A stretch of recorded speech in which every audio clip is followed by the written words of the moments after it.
written several poems that referenced that very hidden relationship. It had been rumored that, you know, she was a lesbian, but obviously it was not something that she could broadcast.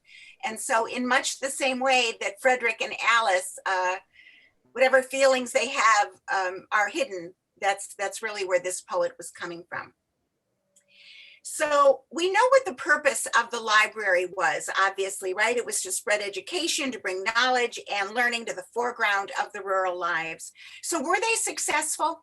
What were some of their successes, the librarians, from the story? Jackie has her hand up.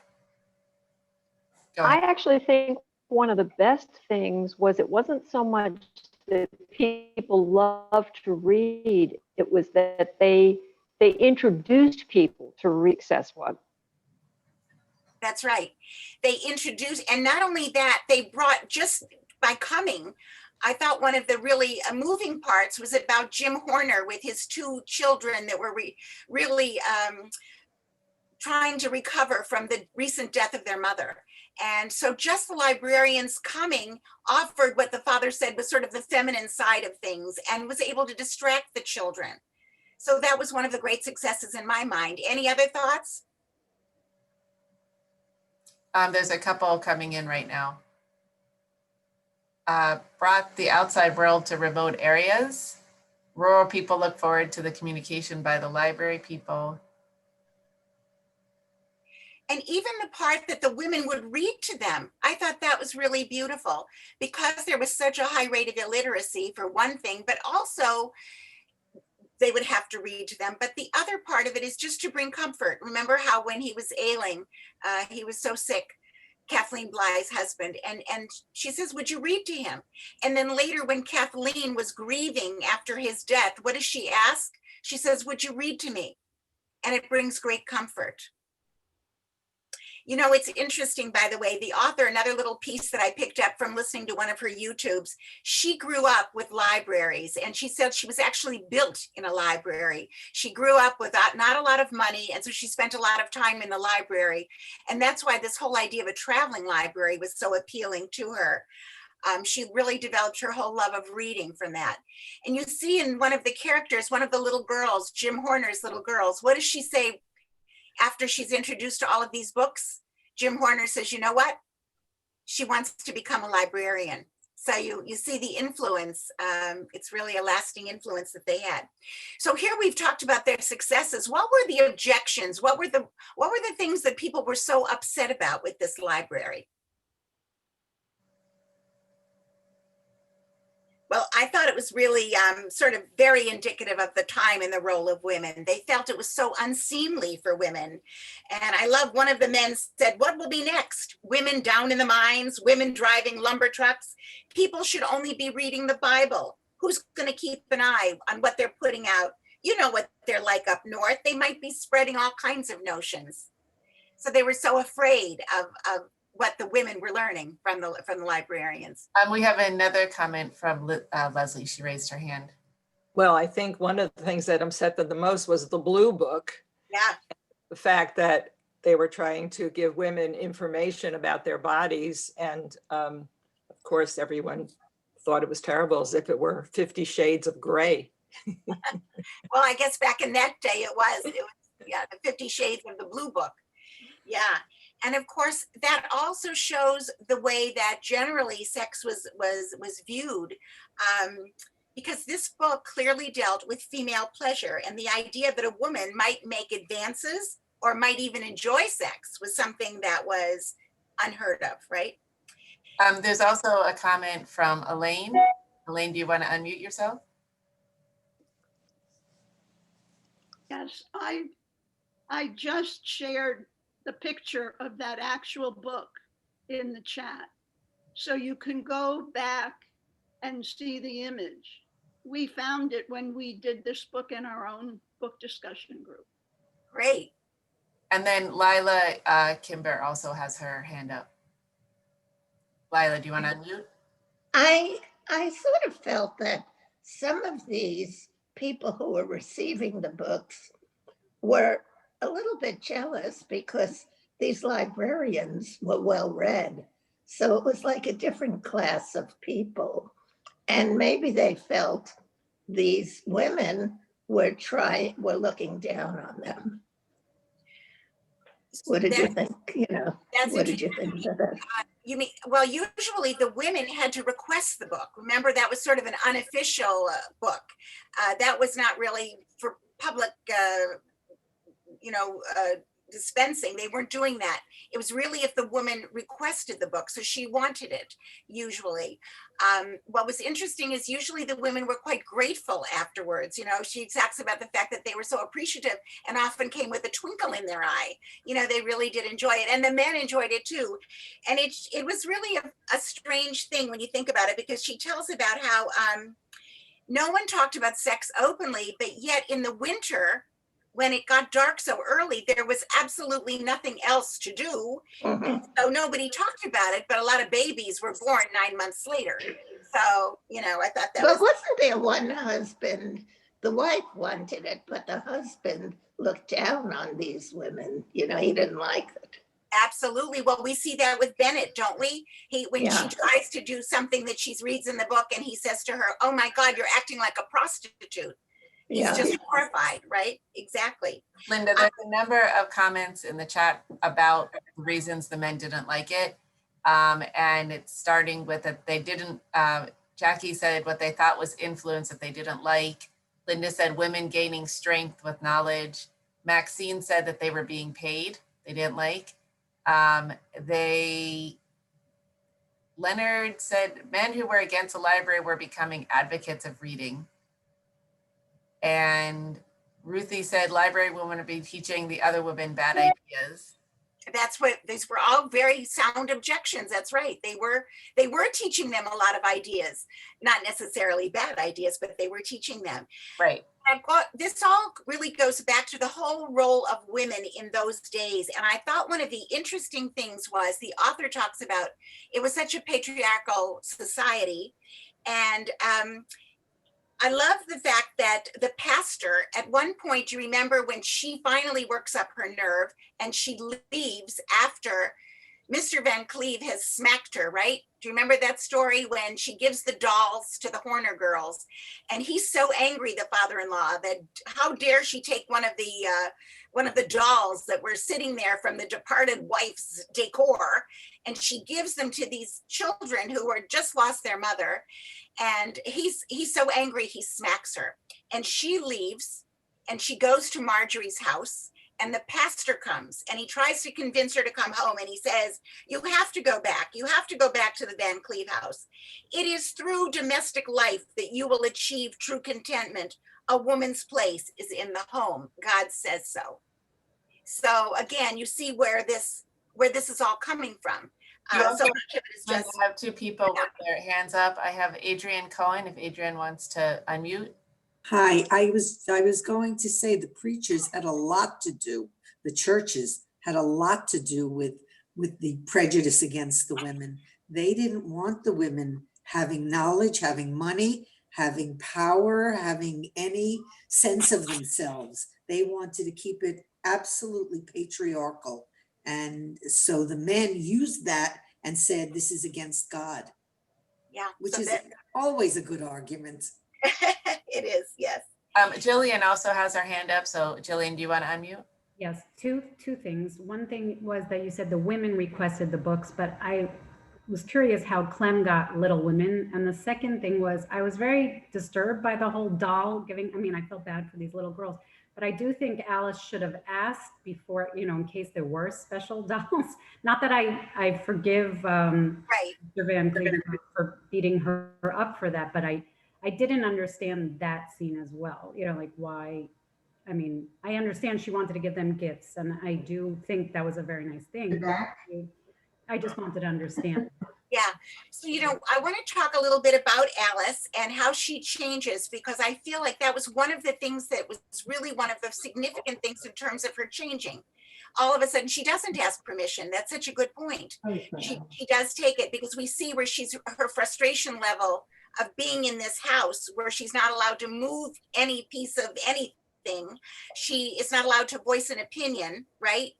So, and Bennett is saying to her, why do you always have to be so contrary as soon as she tries to say anything? So I think that's really where we start to see her change, where she really goes ahead and takes the doll. But I think what's also very important to realize is the level of domestic violence that was going on. Do you remember this? And clearly it was sort of, everybody knew if a man beats his wife, it was nobody's concern. They would just avoid it. They would never discuss it. And so there was a lot of that went on.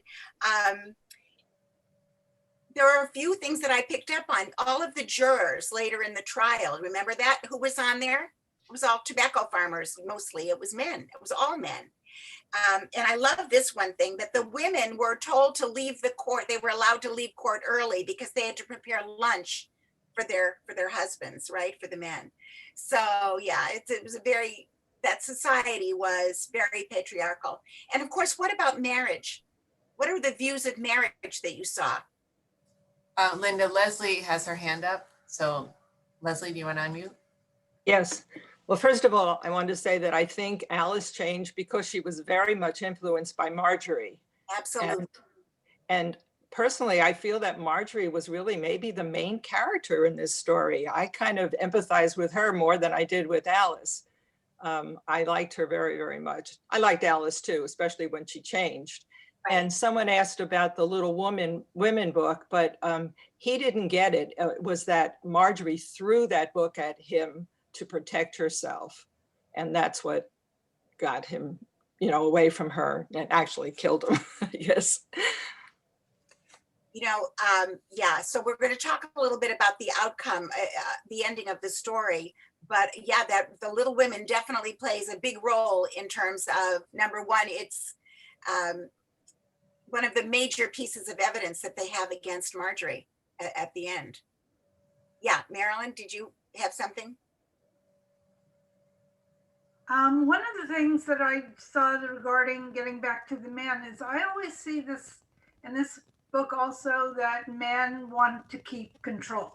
I find it really major control issue, and their fear that if women become more independent, I wrote that in the chat also.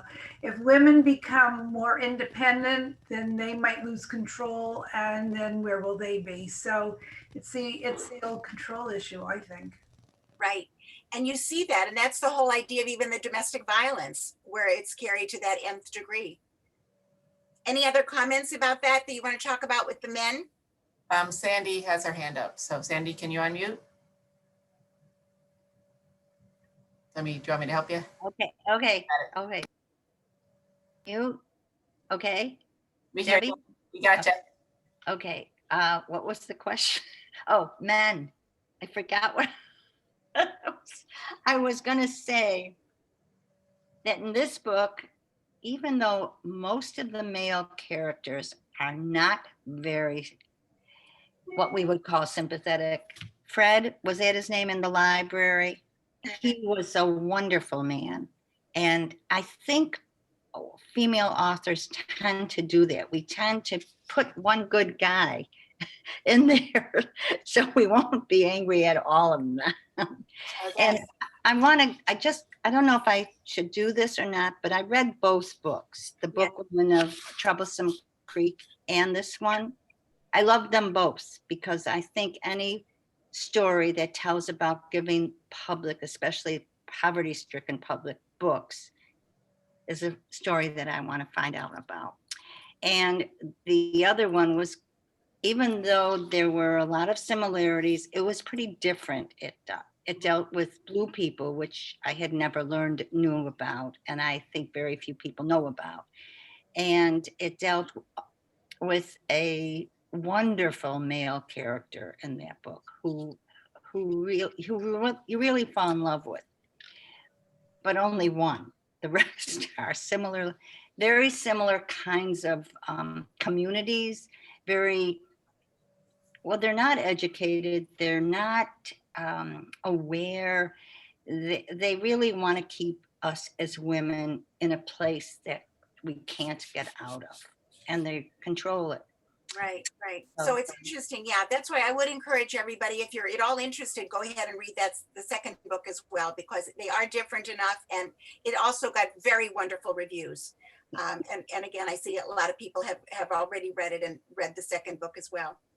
I do want to talk a little bit. I want to move on a little bit and talk about the idea of Alice changing, because we see how she changes. And again, I don't know if it was Leslie who said it, it was Marjorie that really influences her. What else influences her to leave and join the Pack Horse Library?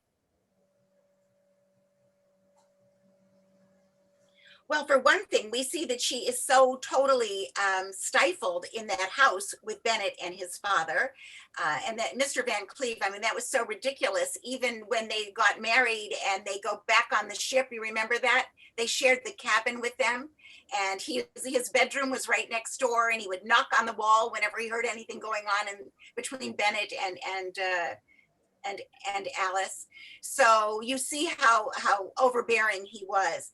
And so here she is, she finds herself drawn to Marjorie. What else, what other changes do you start to see in Alice as she gets involved with the Pack Horse Library? There was a couple comments, Linda. One was from Rhonda that it was an escape. Another one from Jillian that she was bored and needed a purpose. And Jackie has her hand up. So Jackie, do you want to unmute? I think part of it too was her own family. I mean, she came from being controlled and she thought she was getting away from it, and everything she got from her family was still negative. So I think it was a combination of all of this. In fact, she says what happened to her was that she felt like she escaped from one domestic prison into another. And that's exactly what happened to her. And if you recall, her family did not want her to come home. She was not permitted to come home until the very end. And the way they allowed her to come home at the end was if she went and lived with the aunt to take care of the children, because then in that case, you know, she could come home without making a scene and it wouldn't be embarrassing. Again, it wasn't that different in England. They were very attuned to appearances in much the way that Mr. Van Cleve was in Kentucky. Linda, we had a number of other comments that came in. Marilyn said the Pack Horse program gave Alice an identity. Sandy said she was lonely. Darlene said self-confidence. Kathy said the friendship of other women. She was imprisoned at home. Ruthie commented that her family rejected her. And Darlene also wrote another comment about self-reliance. That's right, all of those, absolutely. The other thing I would add to that is she all of a sudden wasn't afraid. She really, you know, she really got this courage. And she, remember how she learns how to use a rifle after Marjorie's dog is killed, and she knows it was Van Cleve or his men that did it. She learns how to use a rifle, and she's really not afraid anymore. And of course, here's this city slicker girl, and she really is feeling the most at home, the most like herself when she's in the mountains, and she starts to love the mountains just the same way that Marjorie does. She loves the freedom. Any other thoughts? Oh, by the way, do you remember the part about how when the flood comes, she's actually able to pull a mule out of the mud? You know, so she's really developed even strength, mental as well as physical strength. Linda, Jackie has another comment. Jackie, do you want to unmute? I thought it was interesting how much everybody else they influenced her. I loved Sven. Actually, I thought he was the most interesting character in the book. And even he had an influence on her. So when you look at it, I forgot her name, Sophia. Sophia did. It was like, she was almost like a sponge, I thought. And she was absorbing things from everybody. And I thought that was kind of cool. It made her a very open person. It did. And and that's one of the things that she responded to. She had never had relationships like this.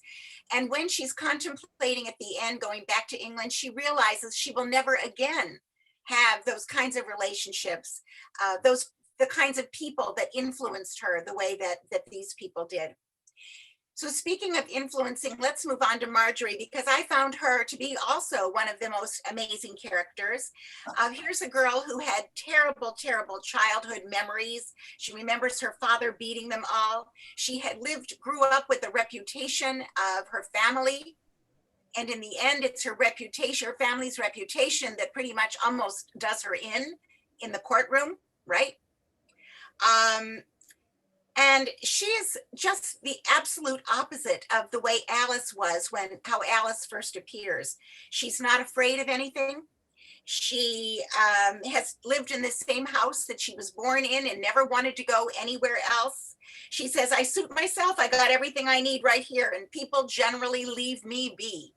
And she was very happy with her life.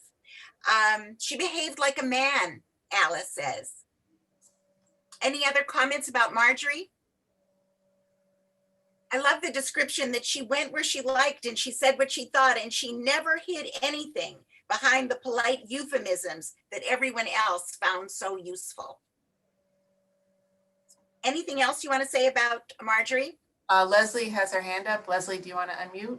Yes, first of all, I just want to say that I don't mean to be monopolizing the questions or talking that much, but as a former college teacher, I know what it feels like to ask a question and not have anybody answer. So that's why I do it. But I encourage the rest of you, if you have the answer, raise your hand and talk, because I feel if you go to a meeting and you don't say anything, you almost might as well not be there.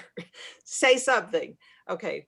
I will say about Marjorie that I liked her attitude toward marriage, because that's pretty much my attitude about marriage. I've had proposals that I said no to because I don't see a purpose to be married at my age. But of course, in the end, she does. But she was very strong about that feeling. And that, of course, was way before her time, the time to have that kind of feeling. And it just stressed her independence, her desire to be her own person. And I thought she was great, period.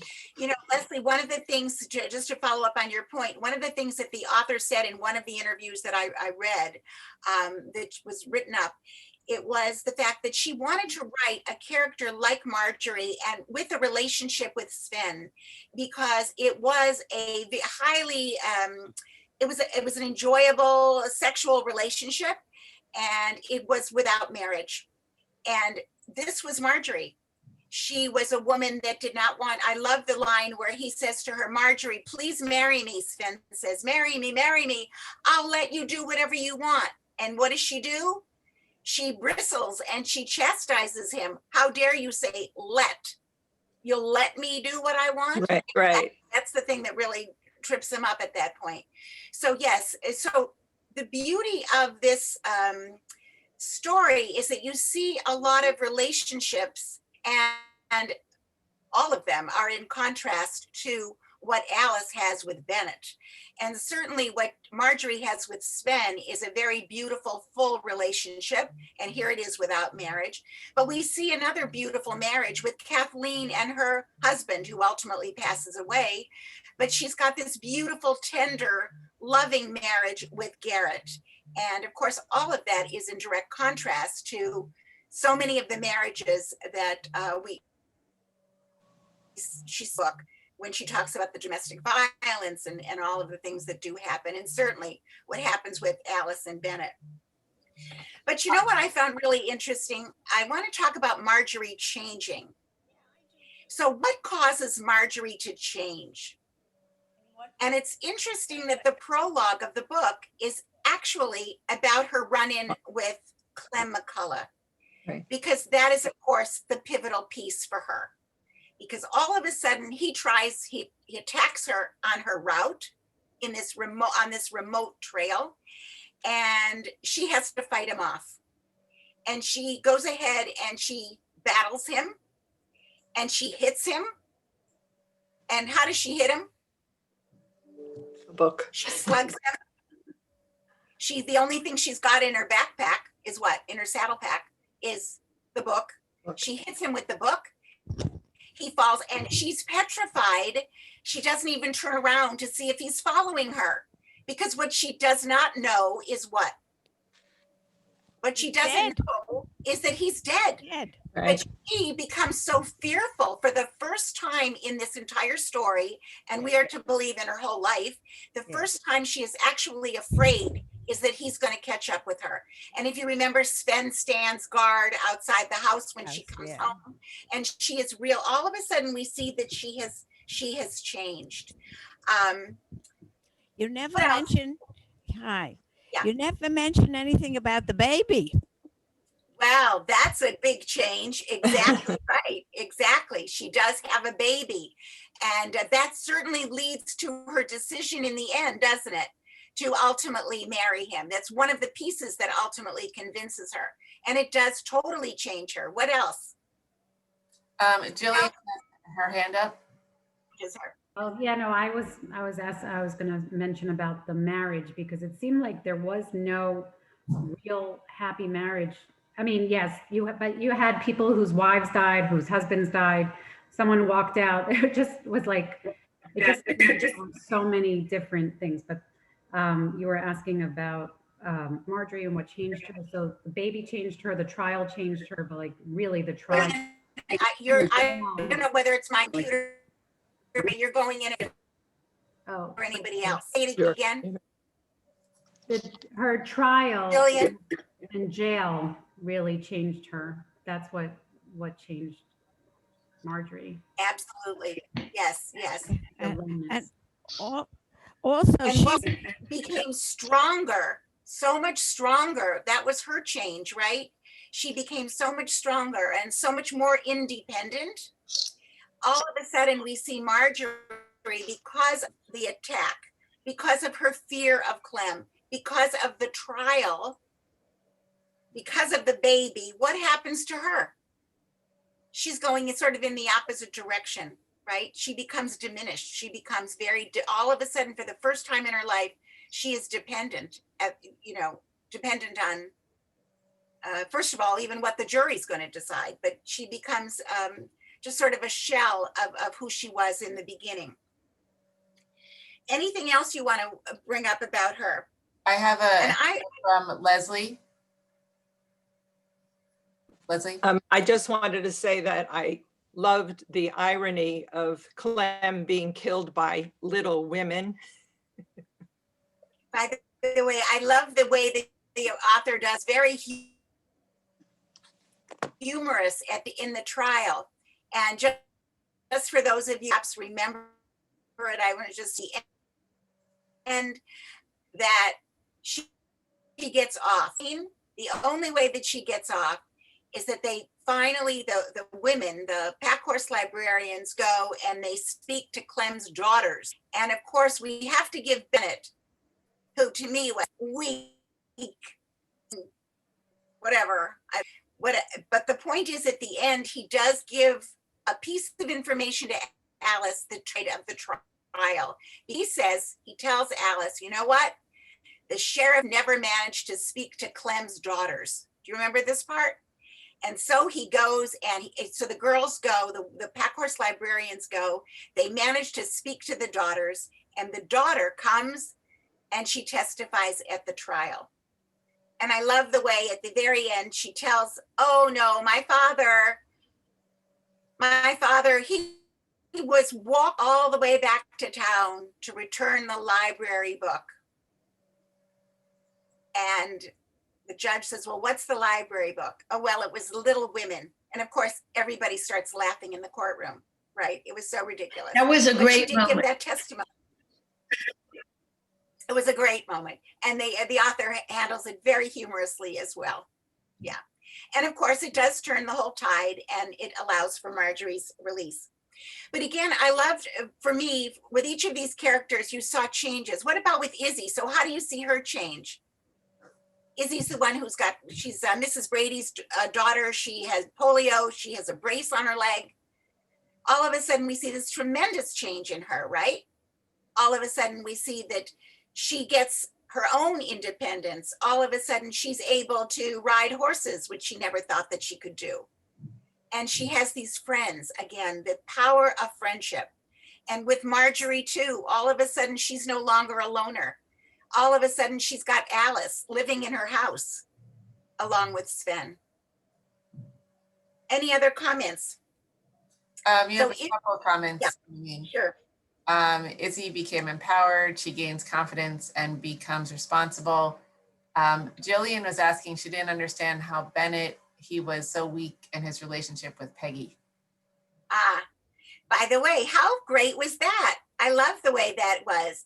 The fact that Bennett, of course, ends up, do you remember the end of the story? Bennett ends up going back to his old flame and he marries Peggy. And of course, what happens a short time after they're married? What does she have to do, Peggy?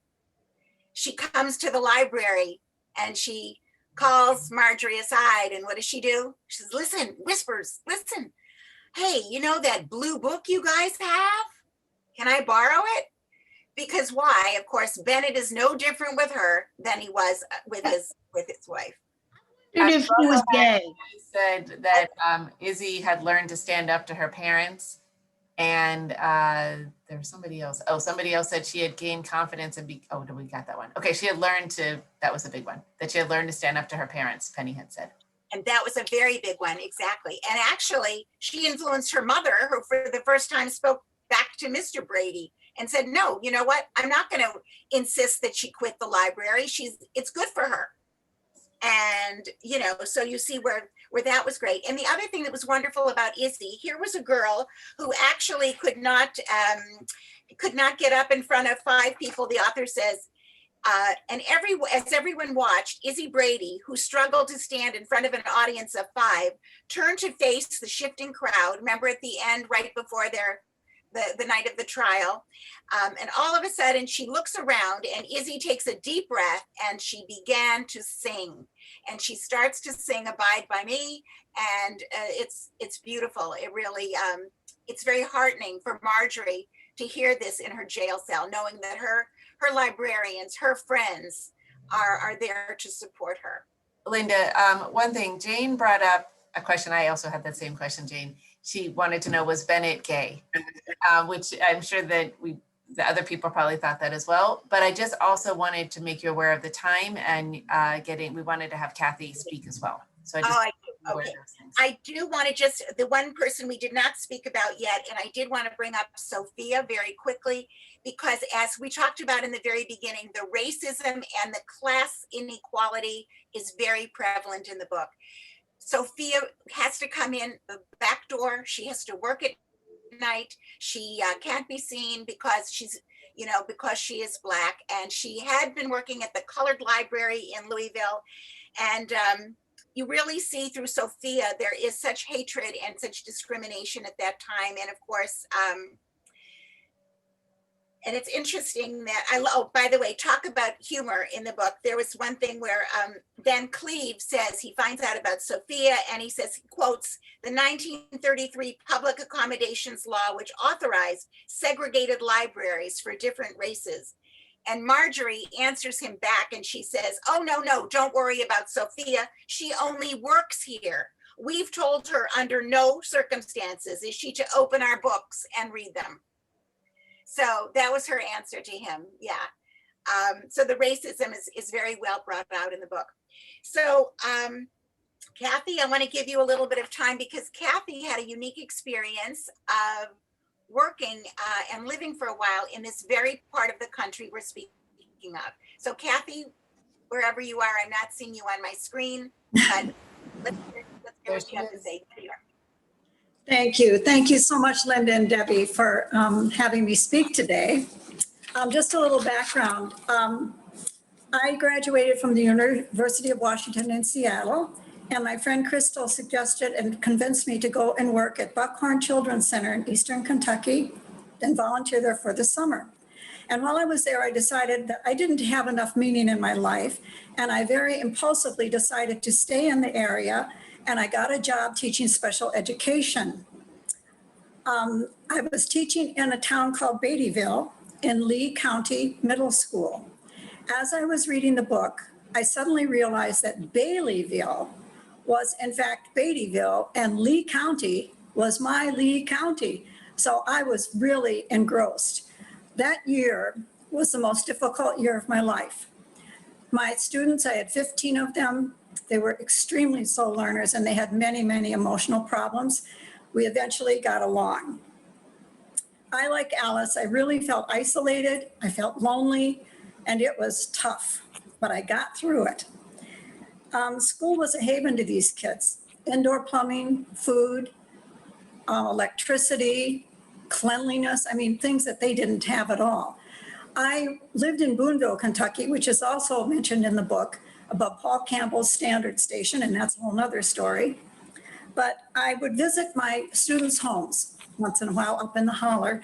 And after one such visit, I went back to my apartment and I typed a 9-page letter to my parents in Mankato, Minnesota. And I'd like to read excerpts of that letter to you now.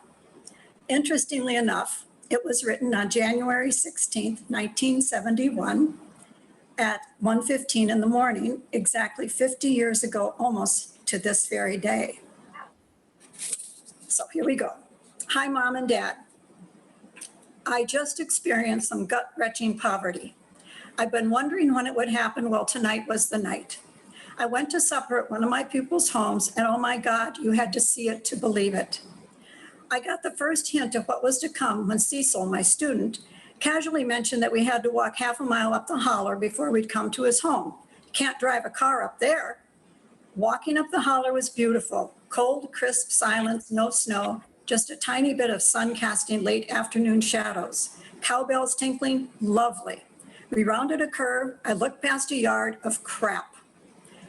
Up stepped a mule. I ducked from a low-flying squawking chicken, tripped up some decrepit stairs into an amazing experience. Cecil and his family lived in a hovel. Weathered wood, cardboard walls, filth, but strangely no stench. Newspaper on the walls and old wallpaper, a coal-burning stove in the middle of the room, 2 double beds, a grimy, greasy couch and chair, clothes strewn all over, beer cans, a bare light bulb, 2 radios, and a new electric alarm clock. On the wall was a wall hanging Cecil had made in class, and another one of his artworks too, along with an absolutely hideous picture of Christ with "I love you, Jesus" written across the forehead and a few phone numbers thrown in for good luck. It was unreal. They welcomed me, and Cecil's mother, soon I realized, was a pure mountain woman. Beautiful face, deep wrinkles, intense dark eyes, and black hair. An absolute stone face that never changed until she smiled. Mr. T was a big man. He was thin, sparkling blue eyes, again, deep wrinkles, neither of them had any teeth, and very tousled hair.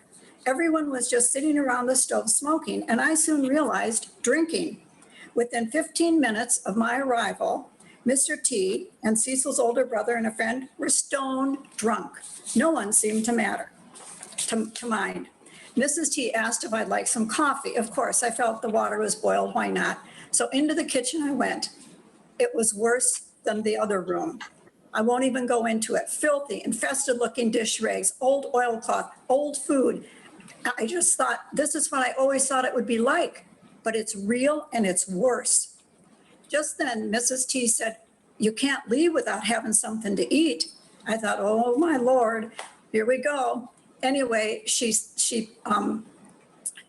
some soup beans on a plate, put some corn mush and cornbread freshly baked, applesauce, fried ham, and a mason glass filled with water, and said to me, "Lady, we is mighty poor, but what we got you is sure welcome to."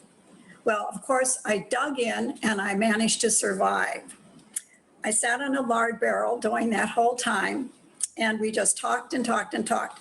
A lot happened during this visit. One of the things was that I took Mrs. T, Cecil, and his older sister Peggy on a little ride in my Volkswagen Bug, and it was just wonderful. They'd hardly ever been out of the county.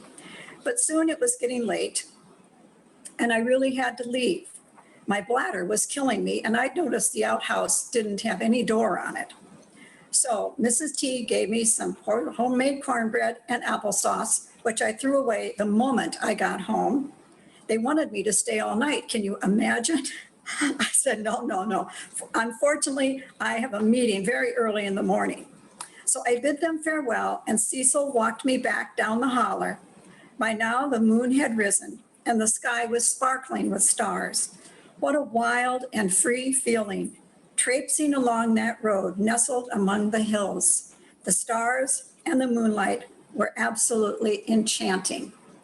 And that was the end of that letter. But there are many other things that happened, but this experience of reading this book and my reading this letter, which I haven't looked at for many years, just overpowered me with the emotions of what I went through that year and the incredible kindness and generosity of that community. I was very much an outsider. The way that Alice had an accent, the moment I opened my mouth, they knew I wasn't one of them. At the time, I was not Jewish. I would never have been hired, I'm sure, if I had been Jewish. So my life was very different. I wasn't involved in religion then, but I know that that wouldn't have ever happened. At any rate, that's my story. And this book had tremendous meaning to me. Thank you. Thank you so much for adding that. You know, and I'll just add one other thing to what you're saying. I don't know how many of you, I know some of the library people, we read, I think, Hillbilly Elegy. And this was also written from about this population. And according to the author, the people in Appalachia, when she went to do her research for this book, for Giver of Stars, they were very angry about the way they were portrayed in Hillbilly Elegy. So she, in all of her interviews, is very careful to say what you just ended with, which was the people were so kind, and they were, they were all different kinds of people, because Hillbilly Elegy, they felt that the people that lived there, the rural people, felt that they'd been portrayed negatively. And she wanted to add a little bit of positive, although certainly she describes the poverty and the domestic violence and everything else, that that's obviously still there today. So thank you so much. Thank you. Yeah. So I hope you all enjoyed the book and that we've learned about the Packhorse Library. One of the things to wrap up. Yeah, we're going to. Lynda? Yeah. I just wanted to quickly say that I spent, if you have 1 second, I spent 2 years in Lexington, Kentucky.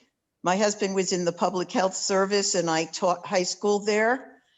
And the students immediately knew I was from New York. And because there was still, in 1968, still some racial attitudes, the Black students would come to me to intervene if I could do anything with other teachers who were mean to them.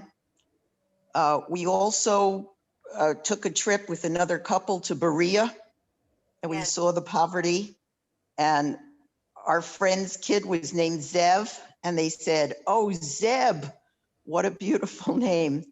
But it was a very unique experience, and I know we're short of time, so I won't. Well, thank you for sharing, though. Thank you so much for sharing. And I do think that's the beautiful thing about this discussion. And we so appreciate Kathy taking the time to share that. And thank you also. Galaxy S8, I don't know who you are because it just says Galaxy. Oh, Sandy. But I didn't think your name was Galaxy. But the thing is that really adds to the experience for everybody. So we really appreciate that. I did, before Lynda wraps up, I wanted to invite you all. Lynda also, you can see her multiple times, but she's going to be doing a book review, actually a book discussion with Ron Balson next Wednesday, January 26th at 1:30 p.m. It is going to be happening as Zoom again, of course, and it's on our website. You can go it's under the Cultural Arts tab, but it's under the thumbprint that says Holocaust Remembrance, because we are doing numerous programs that week. International Holocaust Remembrance Day is the 27th, and we are doing a number of programs that week. But one of the highlights for sure is Lynda Levin in discussion with Ron Balson and his book, Eli's Promise. Lynda had actually done a discussion with Ron on Once We Were Brothers. That was a number of years ago. So we are reuniting them again, and we're looking forward to that discussion. But we invite you, all of the programs, of course, free of charge, but you can go ahead and sign up for that. And Lynda, do you want to do the quick? Yeah, so let's do this.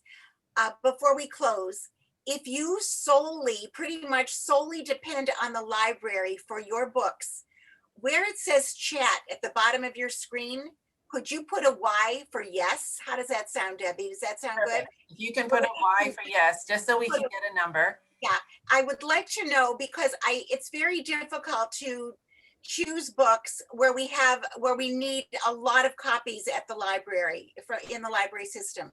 But we also want to do the right thing by having, enough for those of you that solely use the library.